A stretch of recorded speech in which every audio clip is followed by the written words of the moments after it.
तेज प्रभू न्यूज मध्ये आपले स्वागत। जागृत ग्राहक सुरक्षित समाजाचा पाया दत्ता देशपांडे। ग्राहक हा राजा असून त्याचे समाधान होणे हा यशाचा खरा मंत्र असून व्यवहारात पारदर्शकता आणि विश्वास महत्त्वाचा असतो। आजचा विद्यार्थी हा उद्याचा ग्राहक असल्याने विद्यार्थी देशातच जागृतीचे धडे मिळणे काळाची गरज असून जागृत ग्राहकचा सुरक्षित समाजाचा पाया असतो, असे प्रतिपादन जागृती हायस्कूलमध्ये मुख्यमंत्री गतिमान प्रशासन संस्कार शिबिर अभियानांतर्गत ग्राहक जागरण मास प्रसंगी केले।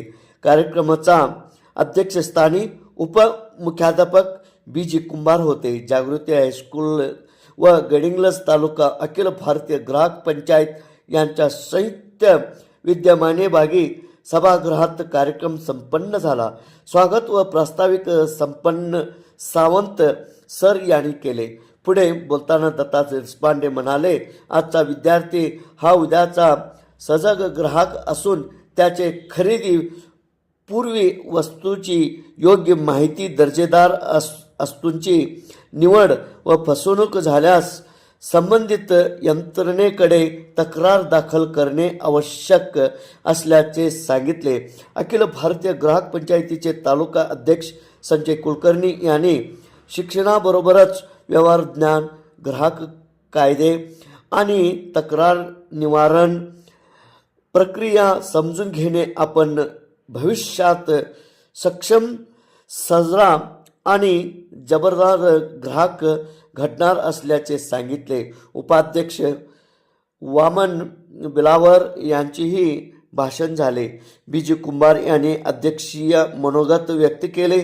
यावेळी मुख्याध्यापक श्रीरंग तांबे, पर्यवेक्षक महांतेश दड्डी व माजी मुख्याध्यापक कार्यक्रमाचे सूत्रसंचालन मनोहर भोवे यांनी तर आभार सौ एस.पी. कोलते यांनी मानले। तेज प्रभू न्यूज गडिंग्लज। जो खरोखर झोपलाय त्याला उठवता येते, पण जो झोपेचं सोंग घेतलाय त्याला उठवता येईल काय? खोटं खोटं झोपा बघा, किती उठवलं तरी उठत नाही। कुठून बी चिमटा घ्या त्याचा, कारण ते नाटकच करत असते, तेव्हा उठणार कसा?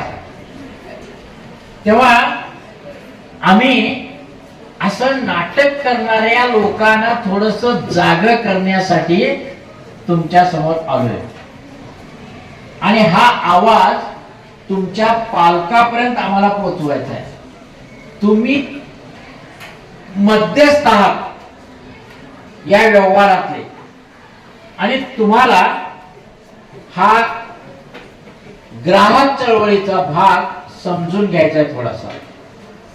त्यासाठी आज उपस्थित व्यासपीठावर उपमुख्याध्यापक आमचे मित्र बी.जी. कुंभार 1 महिना, 6 महिने, 2 वर्षे, 7 वर्षे अशा वेगवेगळ्या शिक्षा आहेत त्या माणसाला, फसवणाऱ्या माणसाला।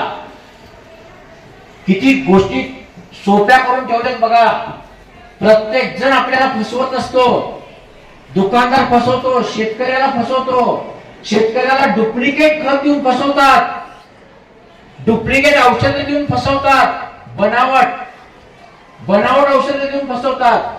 तुम्ही इकडे आजरा भागात गेला तर काही लोक तांदूळ विकतात आणि त्या तांदळामध्ये हात घातला